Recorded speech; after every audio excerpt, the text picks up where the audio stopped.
welcome to the Animal Training Academy Making Ripples podcast show, the show where we share the stories of the ripple-making extraordinaires with behavior nerd superpowers who make up the Animal Training Academy membership. I'm your host and one of the happiness engineers at Animal Training Academy, Shelley Wood from Drop Your Jaws Dog Training in Cape Girardeau, Missouri in the United States. We're absolutely thrilled and grateful to have you here with us today. Make sure you go ahead and hit that subscribe button so that you don't miss a single episode. This show is brought to you on behalf of the Animal Training Academy membership. So if you like the conversations in these episodes, then we want to invite you to continue them with like-minded people in the ATA membership, which you can find out more about at www.atamember.com. Within the membership, you can get access to twice monthly live web classes, the back catalog of previous web class replays, plus a huge library of videos and projects to help you problem solve your training challenges. And we're a sociable bunch with an exclusive private Facebook group and forums area. It's like a Netflix social media platform for animal behavior geeks.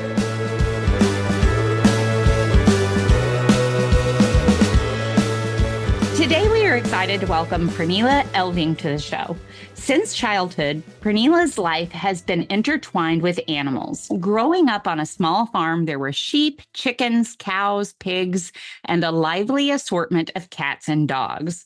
Those idyllic summers in the countryside felt endless. She persistently pestered her parents for her own horse, though her wish fell on deaf ears at the time. However, she made up for it in her later years. As an adult, Pernilla began riding when a co-worker invited her to ride one of her horses. That horse, who later became a cherished companion named Rockefeller, left an indelible mark on her life. Their journey together spanned 25 years. Initially perceived as unruly, lazy, and stubborn, Rockefeller didn't respond well to traditional handling methods. Seeking a different approach, Pernilla discovered Sally Swift's centered riding school. There she learned to communicate with horses softly rather than commanding them, eventually becoming a centered riding instructor herself and continuing to teach others. Her path towards positive reinforcement training became clear when she took in a young injured horse named Charisma. Despite being labeled dangerous by several veterinarians who recommended euthanasia, Pernilla was determined to give her a chance. Building trust with Charisma taught her invaluable lessons. She expanded her expertise through courses by Mary Hunter, studied ethology, and deepened her understanding of canine behavior at the university. Currently enrolled in Carolina Franson's Horse Trainer Year program and pursuing a scent work course for horses, Pernilla remains an active member of Animal Training Academy, benefiting from a network of talented trainers and engaging in numerous available webinars. Initially focusing on human behavior, Pernilla trained in human resources, earned a master's degree in sociology, and worked as a manager for over 2 decades. A decade ago, she founded her own company, assuming roles as an interim manager, coach, and mental trainer. Her fascination with the complexities of behavior, whether in humans, animals, or herself, has been a driving force. Observing life's intricacies, she recognized a common thread. Understanding behavior leads to improved well-being and heightened animal welfare. Welcome, Pernilla. We are so excited to have you here with us today. Thank you very much. I'm so glad to be here. So thank you for having me. Yeah, well, I'm excited to jump right in and get to know you better and learn more about you and some of the great stuff that you shared there in your bio. Could you start us out today by telling us about your story, how you started working with animals, and how you first became interested in positive reinforcement training? Yeah, as it said in my bio, I have always had a lot of animals in my life. And always very interesting in behaviors and animals. And I had a short session with positive reinforcement with my first horse, but I didn't really understand how I should use it because I was really into the traditional training with horses. So it was first when I had my horse Charisma, as you also mentioned from my bio, that really got me into this path with positive reinforcement, and now it's forever.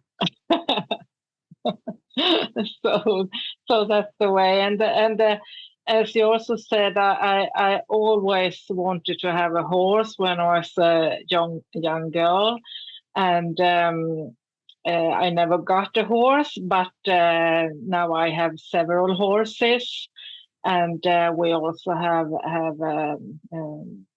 cats and one dog. Unfortunately, one passed away just a couple of weeks ago. So, but with the horses, I started riding as an adult. I had a short session when I was young with horses with some friends. But I started riding as an adult, and I bought a foal from a good friend at my work, and that was, of course, completely stupid because I had no experience, and I had, but I thought he was a cute horse, and my friend was about to sell him, and I had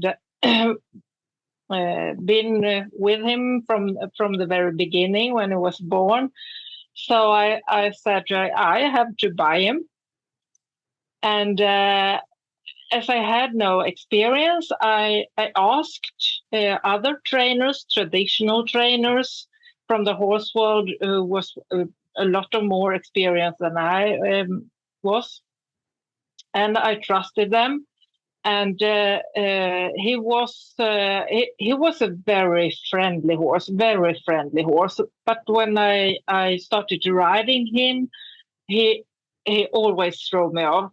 Not always, but often he threw me off, and it was really unpleasant because it came out from nowhere. It just was suddenly, and I couldn't find out when he was going to do it, or when he was fine. And he was, I was told he was lazy, and I had to show who was the boss, and he was stupid and all that. And the trainers told me to when it wasn't going forward, they told me that you have to wear longer spurs. You have I had to use my whip. So I wasn't at all kind to that horse. And also other people's, because I asked other people to ride him for me, to help me, and they were really hard on him. So I become very sad when I had been taking lessons, and it wasn't fun, and because I really liked the horse, but he didn't like it, and I couldn't find out why it was that hard. So I was about to stop riding and stop because this wasn't my girl dream, to handle horses like this and to ride like this. And then I found an instructor. I googled and I found an instructor very nearby, who was a centered riding instructor. And for those who doesn't know about centered riding, it's more about the rider than the horse. And Sally Swift talked about the soft eye and the breathing and the centering and the mind, and the awareness of both the mind and the body. in the rider. And always, if the horse doesn't do what you think that it might do, you go back to yourself. What did I say to the horse? So it's a completely different way. And I remember very well when I rode the first time for this instructor, she asked me just to jump on Rockefeller and just ride a bit in the arena. And then she just shouted at me, stop, stop, stop. Because I rode that I've been trained to ride him. And she said that you can't ride that way. You have to use your body in a completely different way. So after a while, he started to get better, but he still threw me off. And there was something that wasn't good with him. And after a couple of years, I understood that he had a sore back. But I didn't realize that because I hadn't any experience, so I didn't know what feeling I was looking for when I was on a horse. So so that was the first part to a softer communication with a horse. Just and the instructor often asked me how little can you do to have the horse understand what you want to do with. How can you whisper to the horse? She often used that word. And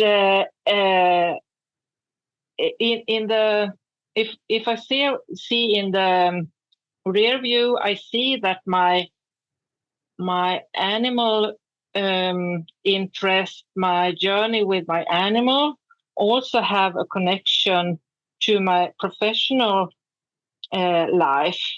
Because when I worked as a manager, I worked in several organizations with disabled people who were supposed to go back to work. And it was so important to get a really good setup for each individual.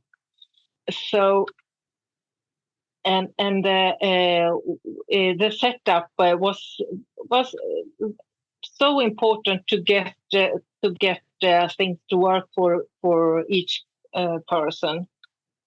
And I met so many people during these years who showed abilities that no one ever thought that they should be able to do, and they go back to work. And I often think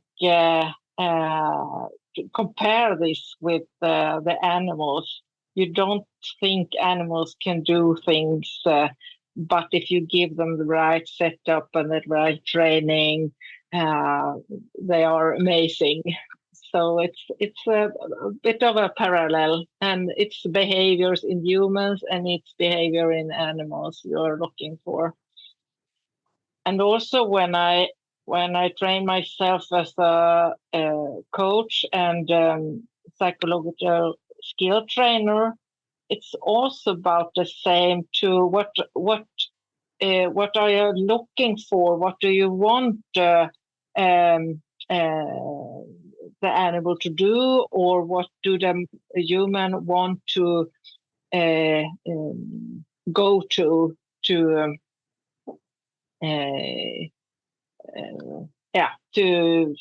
have the right what do they want to achieve? I couldn't find it. And you don't, if there are something that's going wrong, it's only a lesson to learn. What should I change to the next time? So it's a bit of the same training, I should say. But to get back to my animals, what really led me into this positive reinforcement path was, as I told, my horse Charisma. And she was from the beginning. She is from a mare from that I owned, and a good friend of mine had a foal from my mare. But Charisma get injured when she was 1 year old, and that was the first time. It was in her left hind leg, and we have to treat her, and we have to give her injections because she kicked, and we were afraid to get hurt. And we were usually 4 persons to just be able to treat her leg.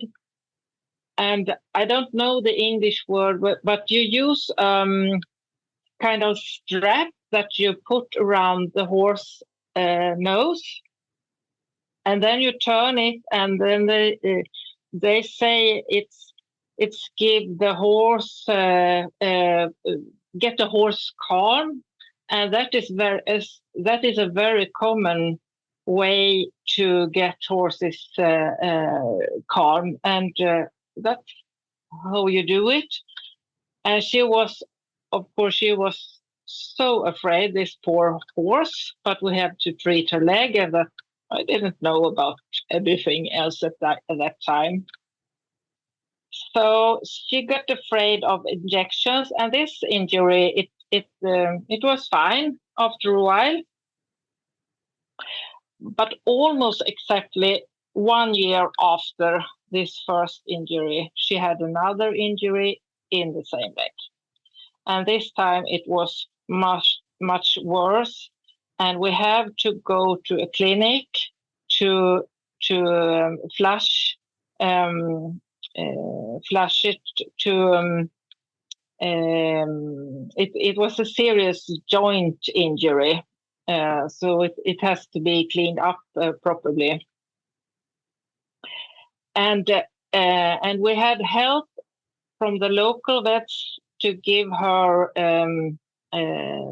injections so she get calmed, and we could get her on the trailer. And we had 5 hours trip to the clinic. And when we came there at the clinic, we met a nurse who probably just wanted to go home and was very stressed. And we told her that you can't give her an injection just right away. She have to get a bit calm. But this nurse was very stressed, so she just got into the horse and started to put the needle in her neck. And Charisma was very scared, so she wasn't actually able to put the needle where she was supposed to. And she told the owner and me that this was the worst horse she ever met. Charisma was a young horse, 2 years old. She was afraid. The journey had gone very well. So, it wasn't a very first good meeting with this nurse. And Charisma was supposed to be treated the next morning, but unfortunately, the vet was sick. So, and we had to take the car and went home again. And the clinic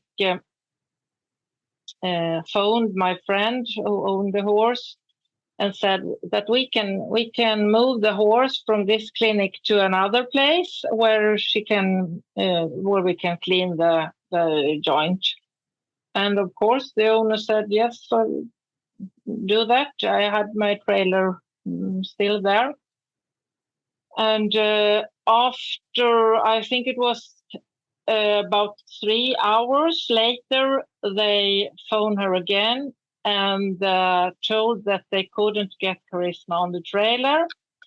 And my friend had told them, you can't load her on a trailer without give her very big injections, a lot of sedatives to get her calm, but they hadn't given her nothing at all. So they said that, well, during 3 hours, there were 6 people trying to get her on the trailer. And I'm glad I wasn't there to see what happened. But we said we get in the car and go to the clinic, because we said we have to try ourselves to get her to a place where they can clean the injury. When we got up to the clinic, she was in her own box, in her own place, and they hadn't even cared about to take her halter, or she was standing there with a rope hanging. So I think that they were quite afraid of her, because we also noticed that when she got afraid, she tried to fight. She wasn't, and she isn't a horse who go away if she fight, if she gets angry, really angry.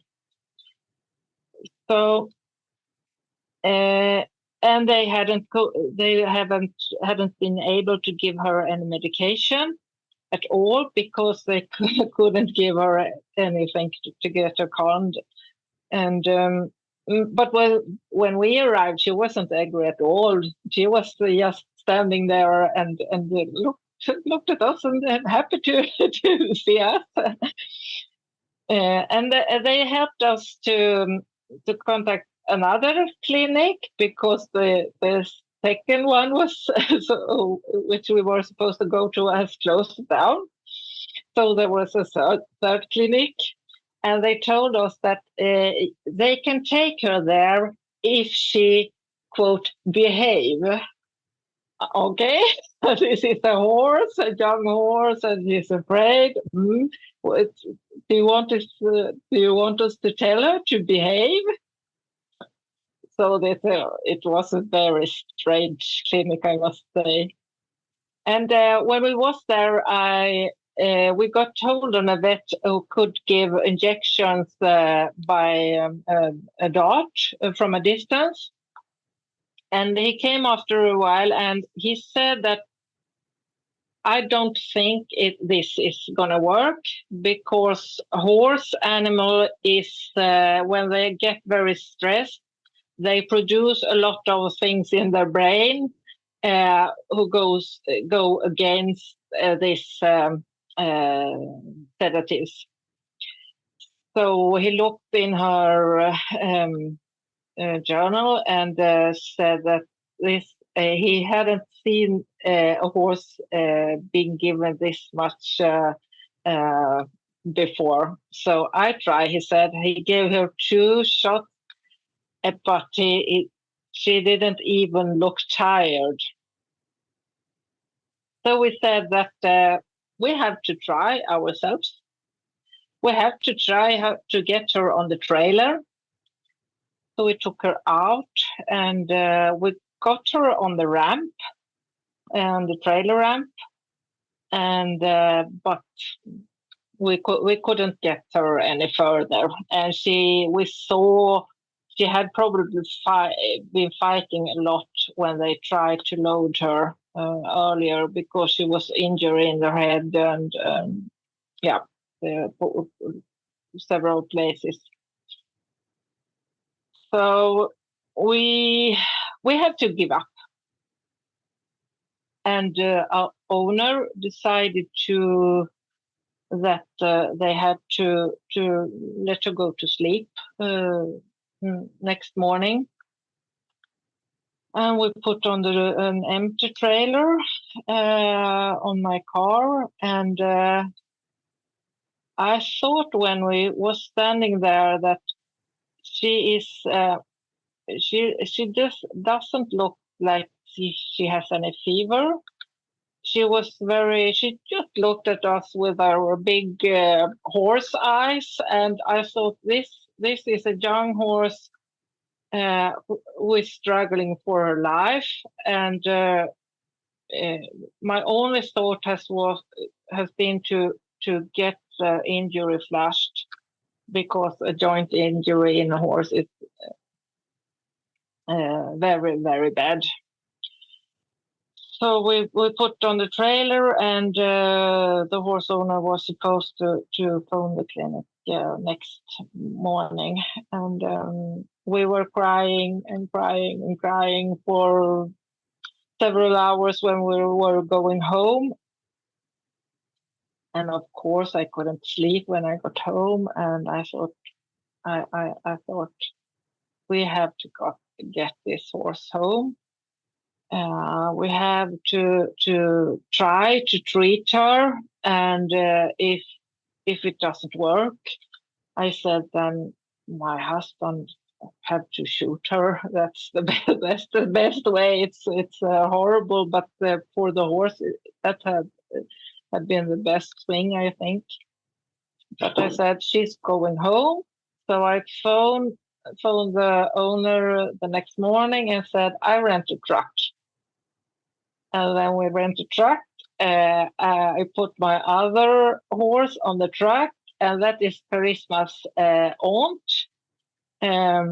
So they know each other very well. And then we took the trip back to the clinic for another 5 hours trip. And then we come up to the clinic. She was standing. It was late Friday night, and we said we take it easy. We sat down outside her box. When we came, it was she had probably very her stomach was hurt because she had no water, no food, and all alone. She was probably quite stressed when she was standing there. But we sat down outside, and we had some coffee and egg sandwich. Before we no people are going to be hungry when we start this, because we said we will keep this going until she's coming with us. And then we parked the trailer outside, opened the door, and my other horse, Charisma's aunt, Charisma heard her, and then they noticed each other, and Charisma immediately wanted to go to the truck. But we had some problems because her stomach was hurting a lot. So, and she probably thought that it was us doing something, because she got very angry at us when the stomach was hurting. But after a while, we could get her in the trailer, but she didn't know how to get her hind end in the trailer, because this truck was another way of loading, a different way than my trailer was. So we had some rope to guide her hind end in the truck. If she wanted to go out, she was allowed to, because we didn't do it to push her in. We just tried to guide her hind end in, and after a while she was in the truck. And then the owner shouted, close the door. And I said, no, we are not closing the door. We are going to unload again. So we took her out from the trailer, because I didn't want a horse who was probably going to get scared when we closed the door. She could hurt herself. She could hurt my other horse. She could break the truck. So I said we unload and then we take her on the truck again. So this second time she know how to get in with the hind leg. So we closed, and there was one kick in the wall, and then she stood perfectly still all the way home without no medication to get calm. And my other horse, she's called Friesland, Charisma's aunt, she was on that trailer for over 12 hours. So she was a bit stiff, but she was amazing. So without her, we hadn't been able to have Charisma home. And it took about 2 hours. So it was I could have done this for several hours, but 2 hours, and then we went home. And now she was home. We were going. We had to treat her leg. So there we go again. And her leg was to be treated every third day. And I couldn't give her any injections. The vet couldn't even come with the car outside before she gets completely stressed and angry, and even angry at me. And then I thought I had heard something about. I have a friend that have been for a long time for this positive reinforcement training, but I hadn't trained this way before. But I have heard about this start button behavior, and I googled and I found there are a lot of resources. Both good and bad, of course. But I could quite quick teach her to take a fake needle, fake injection, and then I could go to my local vet, get the first injections, and give her the real injection, and then the vet could come and put new give her more so she gets really calm. And we didn't have to use the strap around her nose. But before I trained her for this start button behavior, we were struggling the same way that we did before. So the vet at home also told the owner to let her go and to euthanize her because she was really dangerous and a big horse. So we were afraid to get hurt, all of us. But suddenly this really worked, and this was the first big step for me into this type of training. And I thought that the whole time I thought that this horse isn't really angry. Yes, of course she's angry, but she is angry because she is afraid. She isn't a mean horse. She's a real friendly horse, but she's so afraid. So she tried to fight for her life. And now she's still at my farm, and now she's 6 years old. And we do a lot of trailer loading, and I have taken this down to a lot of small pieces and building blocks, and train outside without a trailer. And today I can't have her on the trail now. And today we trained backward chaining with a hoof target, nose target, and the end in the last behavior was to go into the transport to the trailer. So it's she was really calm today. So it was so yeah. I think we have a lot of more work to do, but we have no time where we shall not go anyway. So yeah, and she's a lovely horse. She's very big, but now she's very seldom get angry. There was a time when we had her treated that she was angry at every people who came into the stable, but now she's curious and like when people come. So and we have several people who come here and train, and it's going. I think it's coming forward with her. What a wonderful story. Thank you so much for sharing all of that with us. And it's a long story. It's a good story. What a journey from the more traditional training methods, which I think a lot of us can relate to, regardless of what species we train, and then evolving all these different little steps until you've worked your way all the way up to start buttons with Charisma, who we have the pleasure of seeing a lot of your work with Charisma in the Animal Training Academy community, and you're doing just beautiful things with her.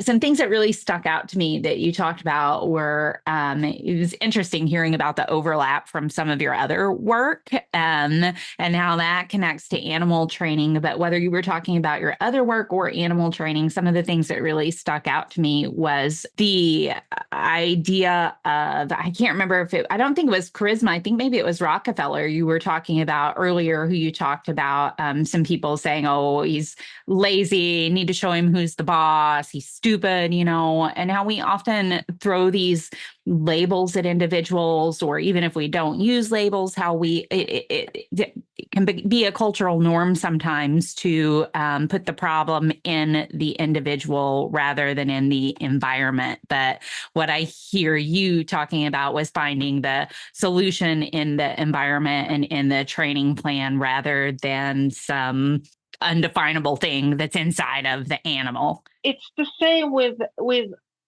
humans, because if you label them as what is a lazy person, you can what do this person do? That's interesting. And what would you like the person to do instead? It's the same with the animals. What do the animal do? And what would you like the animal to do? So it's the same, but we humans are a bit more complex because we think a lot also. Right. Yeah. Absolutely. I think the same across species. And I think listening to you talk about Charisma too, and the problems with her loading, the problems with her not being able to have veterinary care like up close and personal at certain times in her life. And is that problem because she is a bad horse and there's something wrong with her, or is the problem and the solution, therefore, something else? Can we adjust what we're doing to get that animal to exhibit the desired behavior? And yes, we can. The answer is yes, we can, and you have with Charisma. And that is something I find more and more reinforcing for my sake, because it's almost when I see that the animal doesn't understand, I can see it a bit stress in the face. It can be a horse, it can be a dog, and it always gets me to think, what can I do different? What did I say, communicate to the animal to do, or what was I supposed to communicate, but obviously didn't. So that to find these solutions to get the animal to understand, that is really reinforcing for me, and to break it down. What you just said there reminded me of another favorite thing that you talked about when you were sharing your journey into positive reinforcement training. And you talked about one of your teachers, I think, saying something to the effect of, how little can you do to have the horse respond? How small can we make our behavior to communicate to the other one? I think is really good too. And horses are really amazing because we, as humans, we do a lot with our bodies all the time, with our hands, and we change positions. And the more I train my horses, and the more aware I get of my own body language, because they are fantastic to recognize these small moments, as we do as humans. So that is so I, as a animal trainer, I learn a lot of myself as well. So they are my best teachers. And they have they have very different approach to when they doesn't understand. I have Rockefeller, as he's 25 now, and he's still with me. And I think he's not going to live forever, but he's fine. A bit stiff, but it's okay when we are a horse and 25 years. He when he doesn't understand, he take his front leg and he wave the front leg. So that's that. He do it quite slow, so it doesn't get dangerous in a way. But that tells me that now he doesn't understand. So that's a behavior he picks when he doesn't understand. And Charisma, I taught her to when I put up my hand in the air, she puts her hind end to my hand, and that is a very strong behavior for her now. So if she doesn't understand, her hind end comes to me, and she's very big, so that's not very good all the time to have a big horse in the lap. And Aska, a dog that I trained nail trimming, she was very afraid of that. She got frustrated, and she barks in my ear when I try to trim, and that's not very nice. So then I have to change something. So that's good. They are good teachers. They are good teachers. Yeah. And you have already shared with us about a training related challenge with Charisma in the trailer, but I wonder if you have another training related challenge that you've experienced, and that you could talk about how you've worked through it and some of the things that you've learned from it. I mentioned Aska, the dog. And this dog is it's my husband's son that owns her, but she's born here where I live from one of our dogs. But she was from the beginning very sensitive in her paws. So it was hard from the beginning to trim her nails. And then I saw at internet this called the bucket game, and I think I try that. So and it was better and better, but it was still not quite good. She was still a bit tensed, and I didn't know, even if she was looking at this bucket. I put the bucket, when I learned her teach her to look at this a bucket with treats. I put that on a chair, and I taught her shin rest on the chair. But even if she put her head on the chair and looked at this bucket, she was tensed. So I wasn't quite pleased with this still. But then I taught her to have.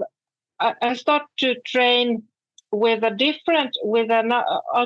alternative behavior, and that from the beginning that was a behavior I used to have let her rest for a while, have a pause for a while. But then I started to try to just have that. I have a air-filled pillow, so that she can put her front paws on. And then I started to have this just aside, and she could choose this other behavior whenever she wanted, and she got the same treat for that behavior that she got if she come to the chair with the chin rest, and I could trim the nails. And when she was able to have that behavior, she suddenly started to come more and more to the shin rest, and I even had to show her the other behavior, just to remind her, you can also choose this if you want to. But now she's very fine, and her owner can trim her nail the same way, and she's just fine. And he says that the back paws is chup chup chup, and sometimes he has to have a rest when he takes the front. But she's so that was a challenge, and just to find this. Different solutions, and just to see the behavior, what is she doing, and also that she communicated that I do it, but I don't like it. And now she's more relaxed and do it very nice. So that was a challenge. And you've shared about that. You shared video of that work in Animal Training Academy, and just absolutely beautiful training, really lovely.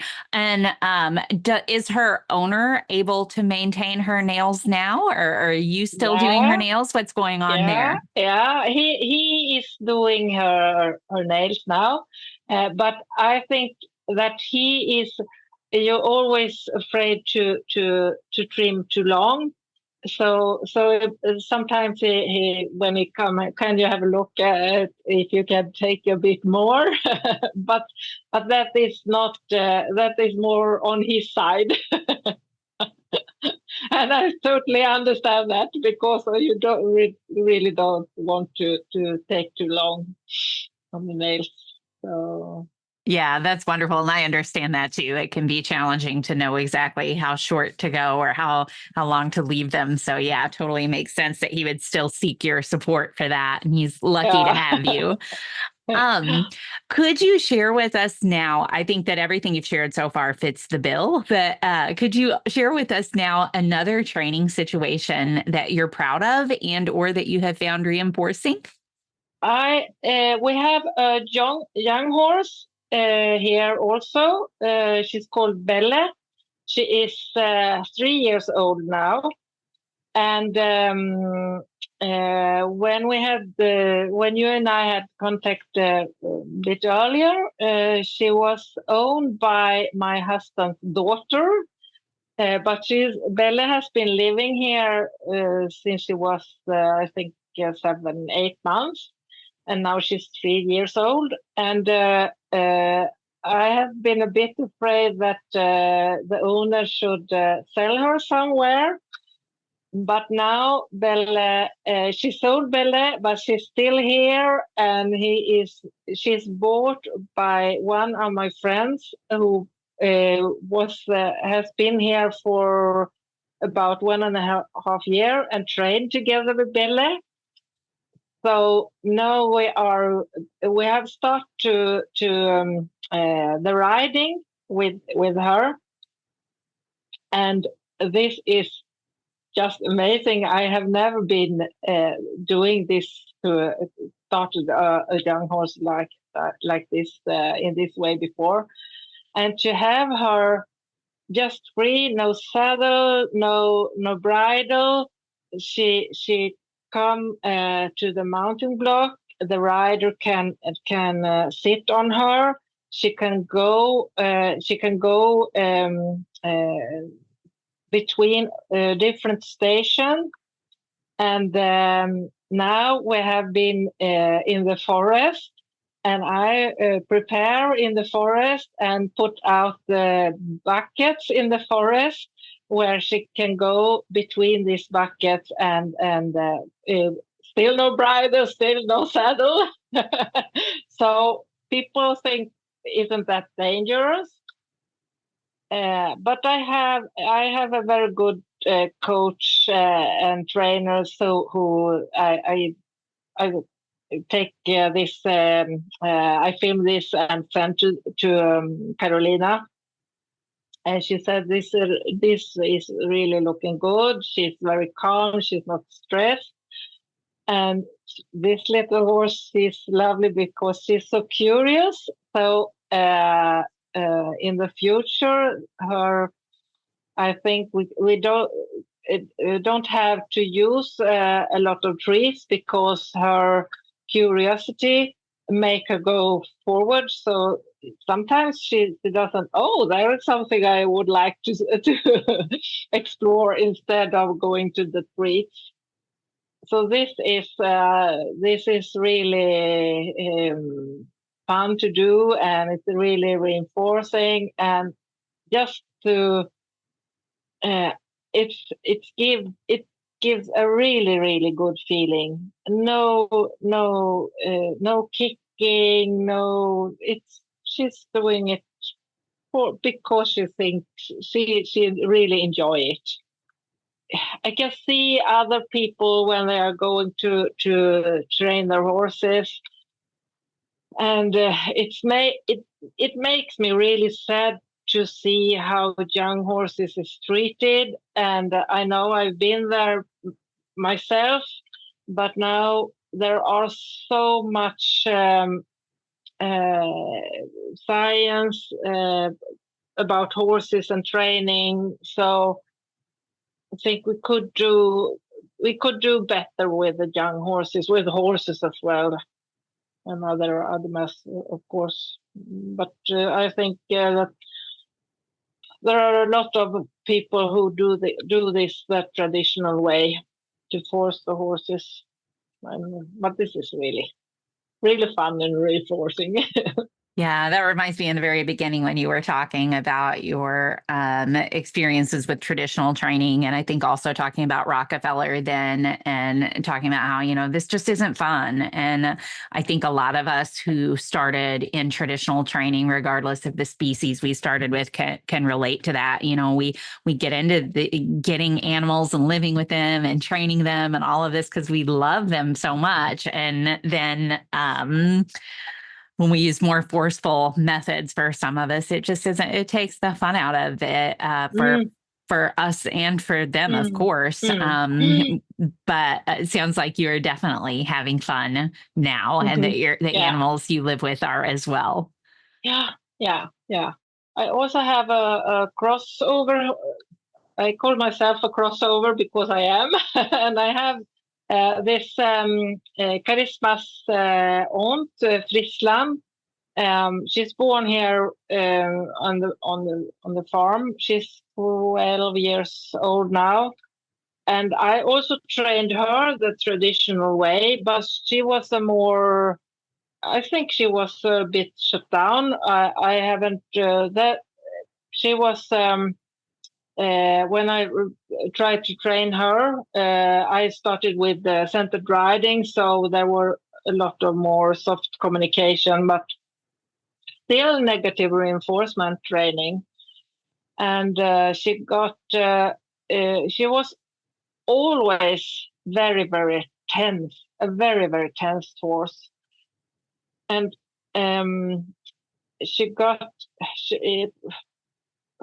her, if you can see, I think that she got her pelvis a bit hunched under, tilted, and very, very, very tense all the time. And she didn't like when you touched her. She didn't like to be brushed. But she was fine to ride. But there is something wrong with this horse.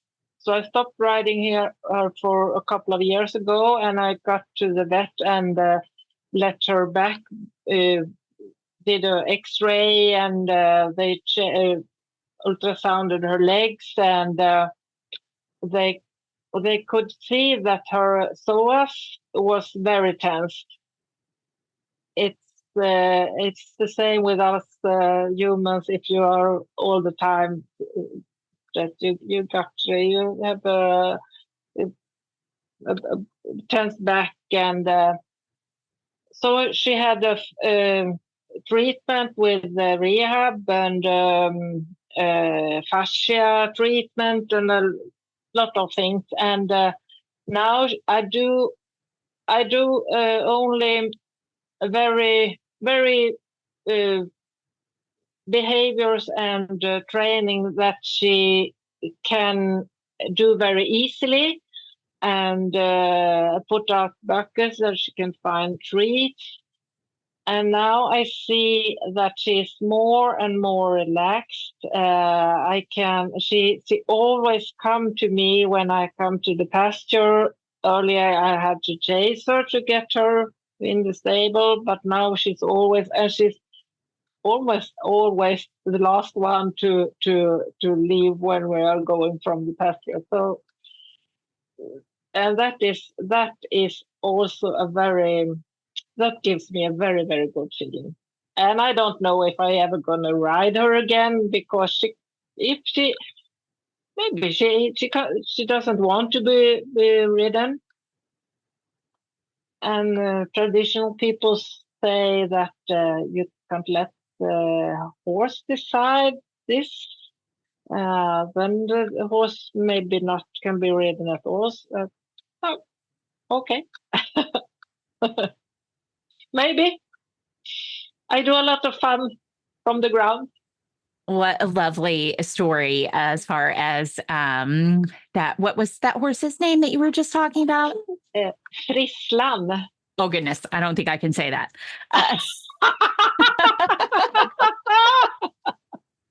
Well, I love this story, and what a testament to your training that she was not coming to you. She wasn't seeking you out and wanting necessarily to be near you, but in fact avoiding you. But now she sticks to you like glue. It sounds like when you come. Beautiful. That's a great, great story. Well, thank you so much, Pernilla, for everything that you have shared with us so far today.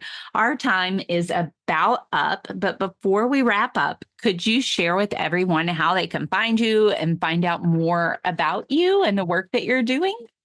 I post quite a lot on my Instagram, and it's in Swedish. Vaderstad Skattegard. No one understands. We will put it in the show notes. I'm not going to try. Show notes. I'm not even going to attempt to say that one either. Vaderstad Skattegard. Yeah, definitely we'll put it in the show notes.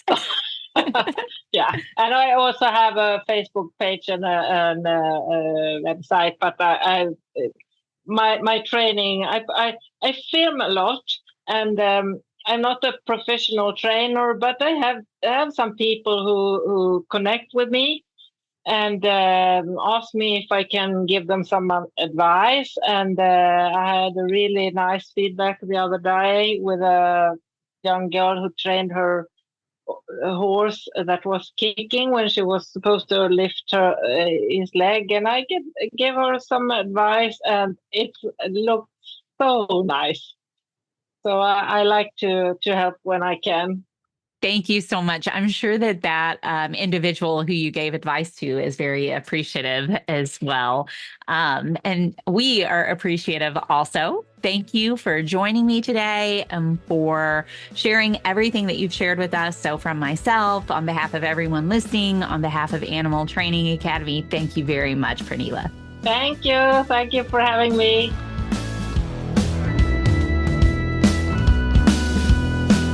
We do, of course, appreciate all of you tuning in as well. And if you have enjoyed this episode and are interested in carrying on the conversation about working with the animals in our lives in the most positive, most fun, and most choice-rich ways, then as mentioned at the start of this episode, the Animal Training Academy community is waiting for you. Head on over to www.atamember.com and click on the membership button in the main menu to learn more about what members are describing as the Netflix social media platform for behavior geeks. That's it for this episode, though. Thank you so much for listening. You'll hear from us again soon.